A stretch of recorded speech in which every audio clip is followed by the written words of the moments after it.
जब चुनाव आता है तो तथाकथित नेता, तथाकथित राजनीतिक पार्टी और सामाजिक और राजनीतिक संगठन एक्टिव हो जाते हैं।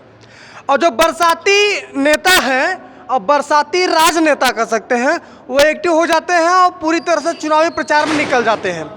और कई ऐसी भारतीय राजनीतिक पार्टियां हैं जो कुछ मुद्दों पे वोट मांगना चाहती हैं और अपना पूरा चुनावी अभियान उस मुद्दे पे इर्द गिर्द रखना चाहती हैं। मुद्दा क्या होता है? हिंदुत्व, धर्म, गौ माता, तरह तरह के बातें। लेकिन जमीनी हकीकत क्या है वो कुछ अलग ही है। और विषय क्या है, मैं कैमरामैन से गुजारिश करूंगा थोड़ा सा दिखाएं। ये गौ माता की तस्वीर है, पिक्चर आप जो देख रहे हैं ये गौ माता की तस्वीर है। अभी जीवित हालात में है, लेकिन ये स्थिति इनकी 3 से 4 दिन हो गई है। ये पूरी तरह से इनका दुर्घटना में इनका कह सकते हैं यहाँ पे जब पड़ी थी तो किसी वाहन ने इनके पैर को कुचल दिया। इनका दोनों पैर कह सकते हैं टूट गया है, घाव हो गया है। लेकिन यहाँ के आपको मैं गारंटी के साथ कहता हूँ चप्पे चप्पे पे नेता मिलेंगे, चप्पे चप्पे पे यहाँ पे रिपोर्टर और पत्रकार मिलेंगे, चप्पे चप्पे पे सामाजिक संगठन के लोग मिलेंगे, लेकिन कोई विचार करने वाला नहीं है।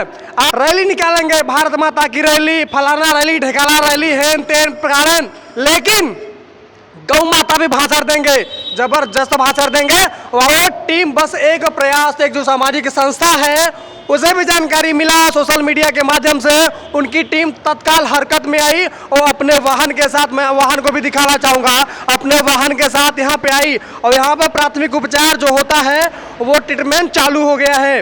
और जो घाव लगा है पैर में गौ माता के, उसका प्रारंभिक उपचार प्रारंभ हो गया है। तो कुछ ऐसी संस्थाएँ हैं जो दिन रात बिना किसी स्वार्थ के काम कर रही हैं, लेकिन जो सत्ता में बैठी पार्टी है या फिर विपक्ष में बैठी पार्टी है उसको भी गौ माता के लिए या नहीं सभी जीव जंतुओं के लिए कोई ऐसा कानून बनाना चाहिए जिससे इनका संरक्षण हो सके।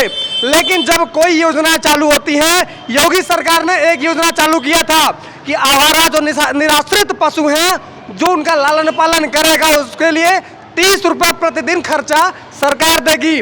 उसके माध्यम से कई गौशालाएं संचालित हो रही हैं, लेकिन उसमें बड़े स्तर से भ्रष्टाचार किया जा रहा है। इसका जांच कोई नहीं करना चाहता। कौन क्यों करेगा?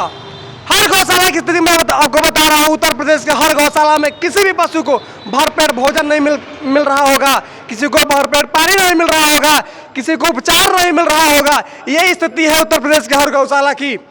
और हाईवे पे NH-19 हाईवे के ओवरब्रिज के नीचे मैं हूँ और मैं गारंटी के साथ कहता हूँ, आप वाराणसी से प्रयागराज के बीच दूरी तय कर लीजिए, आपको हर जगह कुछ न कुछ आवारा पशु मिलेंगे और जो कहीं न कहीं उनका एक्सीडेंट हुआ होगा या फिर ऐसे पड़े रहेंगे रोड पे।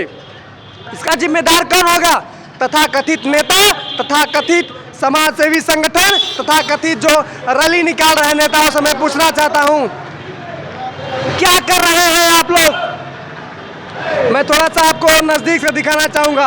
अगर चारों तरफ से गौ माता की स्थिति देखेंगे तो आपको गुस्सा भी आ सकता है। हमारी आवाज अगर आपके पास कम पहुंच रही हो तो ईयरफोन लगा लीजिए, और नहीं भी पहुंच रही है तस्वीर के माध्यम से आपके रोंगटे तो खड़े हो जाने चाहिए। अब पूछिए, हम अपने जनप्रतिनिधियों से पूछिए, गौ माता का नारा लगाते हैं, गौ माता के नाम पे वोट मांगते हैं, हिंदुत्व के नाम पे वोट मांगते हैं, कहाँ गया उनका हिंदुत्व, फर्जी हिंदुत्व? कहाँ गया उनका फर्जी गौ माता का सेवक जब बनते फिरते हैं? जब चुनाव आता है तो बड़े बड़े मंच से गौ माता का नारा देते हैं, लेकिन जमीनी हकीकत यही है कि हर चट्टी चौराहे पे, हर रोड पे, हर हाईवे पे ऐसा ही गौ माता का दुर्दशा किया जा रहा है। लेकिन मैं गारंटी के साथ कहता हूँ कि हर गौशाला में ऐसा ही भ्रष्टाचार होता होगा। और भी कुछ लोग हैं, मैं इनसे जानना चाहूँगा। भैया क्या नाम है आपका? दिनेश सेठ। ये आप किस संस्था से हैं? किस संस्था से लग रहे हैं आप आए हैं? रस्सी और बल्ली लेके आए हैं, वाहन लेके आए हैं, किस संस्था से आप? टीम में से प्रयास। तो कैसे जानकारी मिला आपको?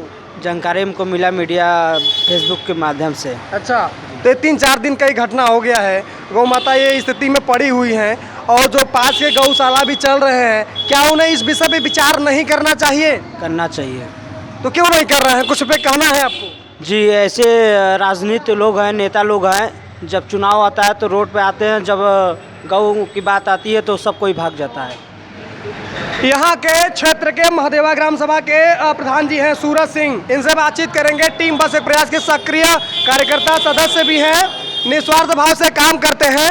मैं आपसे जानना चाहता हूँ कि जिस तरह से सरकारें दावा करती हैं, चुनाव में नारा देती हैं कि हम हिंदुत्व की रक्षा कर रहे हैं, हम गौ माता की रक्षा कर रहे हैं, लेकिन ज़मीनी हकीकत की जब बात आती है तो ऐसी स्थिति देखने को मिलती है। क्या कुछ कहना चाहेंगे आप? साझा प्रणाम, जय श्री राम। मैं पहले बात तो ये कहना चाहूँगा, पहले बात तो स्वयं खुद ईमानदार सभी को होना चाहिए। मैं खुद ईमानदार नहीं, दूसरे क्या कहूँगा। मैं का मतलब होता है जो गाय छोड़ा है, जो इतने दिनों तक दूध पिया है, वो छोड़ देता है किसी सरकार के भरोसे। सरकार अपनी ख्याल खुद ही नहीं कर पा रही, ये गाय माता क्या ख्याल रखेगी। जब भी देखिए, जब तक दूध देने लायक होती है तब तो गाय का ख्याल रखा जाता है। हम खुद बेईमान हैं, हम खुद बेईमान हैं। अगर आज हम बेईमान नहीं होते तो गौ माता की हाल नहीं होती। हम किसी सरकार क्यों दोष दे बताइए आप। हम दे ही नहीं सकते हैं, किसी सरकार हम नहीं देते। हम स्वयं चाहें तो गाय ऐसे नहीं रहेगी। अगर हमारी गाय हमें दूध पीला, गाय का गोबर यूज किया, तो क्या हम इसे सरकार भरोसे छोड़ दें। और दूसरी बात, हम सरकार से भी कहेंगे कि अगर हो सके तो गाय माता का जो भी व्यवस्था, गौशाला पे इतना सरकार खर्चा, मैं प्रधान हूँ, मैं स्कूल में बच्चों को खाना का व्यवस्था करता हूँ। मैं कंटिन्यू हर बच्चे का हर व्यवस्था भोजन, 75 बच्चे हैं तो सबका भोजन मैं देता हूँ। तो क्या गौशाला में जो व्यक्ति, प्रधान का कोई दोष नहीं है, जो वहाँ पे कार्य करता है, अगर आपको भोजन क्वांटिटी के हिसाब से नहीं मिलता है, आप शिकायत कर सकते हैं। अगर कहीं गाय माता से फेंकी जाती है, आप उठा के लाके क्या बोलते हैं, पशु अस्पताल में डॉक्टर की ड्यूटी भी है। ऐसा नहीं है कि नहीं, हर सुविधा आपके हाथ में। आप क्यों नहीं करते, मुझे खुद नहीं समझ में आता है। इसके लिए मैं माफ़ी चाहता हूँ। पशु अस्पताल की अगर बात करिएगा तो पशु अस्पताल तो जंगल जू बन गया है। जंगल जू मतलब जहाँ जानवरों का डेरा होता है। मतलब साफ है कि वहाँ पे इतना ज़्यादा कचरा फैला हुआ है कि मैं गारंटी के साथ कहता हूँ वहाँ पे कोई डॉक्टर नहीं बैठता होगा। और क्षेत्र के जो लोग हैं वो डॉक्टर का नाम भी नहीं जानते होंगे, और कुछ लोगों को तो इतना भी नहीं पता होगा कि पास में पशु अस्पताल है भी कि नहीं है। लेकिन अगर अस्पताल पशु अस्पताल है तो डॉक्टरों की ये जिम्मेदारी होनी चाहिए कि क्षेत्र में जितने भी आवारा पशु अगर उनका दुर्घटना आ रहा है तो उनकी जिम्मेदारी है उनका प्राथमिक उपचार किया जाए, उन्हें चारा पानी मिले। लेकिन जो भी भ्रष्ट लोग हैं, डॉक्टर हैं या फिर जो भी लोग हैं, उन पर कार्रवाई होनी चाहिए। फिलहाल मैं विपिन मिश्रा भदोही से गौ माता के छाया को दिखाते हुए जय हिंद, जय भारत।